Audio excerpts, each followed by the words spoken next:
CBI তদন্তে বিস্ফোরক সুকান্ত মজুমদার টালা থানা তৎকালীন ওসি ছোট্ট বোড়ে ওনার কাছে ম্যাডামের নির্দেশ বলে একজনের ফোন এসেছিল এবং সেই তথ্য আমার কাছে আছে। কে এই ম্যাডাম? এই প্রশ্ন সুকান্ত মজুমদারের। এখন টালা থানার ওসিকে জুতো দেখানো হচ্ছে, চোর চোর বলা হচ্ছে। অপেক্ষা করুন, আর কিছুদিন টালির চালাকেও দেখানো হবে। মানুষই বলবে, মানুষই দেখাবে, কারণ স্পষ্ট হয়ে গেছে এরা যে নির্লজ্জের মতো যেভাবে খুনের, মার্ডারের ঘটনা এবং রেপের ঘটনাকে ধামাচাপা দেওয়ার জন্য যেভাবে চেষ্টা করেছে নির্লজ্জের মতো, সেটা অত্যন্ত জঘন্য। এবং এই অপরাধের সাজা হওয়া মানে এই অপরাধের কোনো মাপ নেই, কোনো নিস্তার নেই।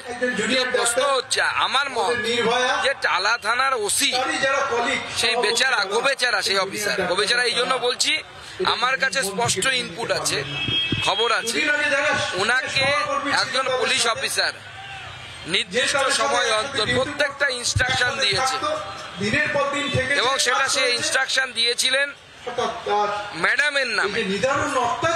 Madam instructed to do so, do so, do so. K madam সেটা সবাই বুঝতে পারছে। তাহলে বোরেটা কেন শাস্তি পাবে একা? সেই ম্যাডামেরও তো শাস্তি পাওয়া উচিত। বাংলার আওয়াজ, বাঙালির আবেগ, জি 24 ঘন্টা।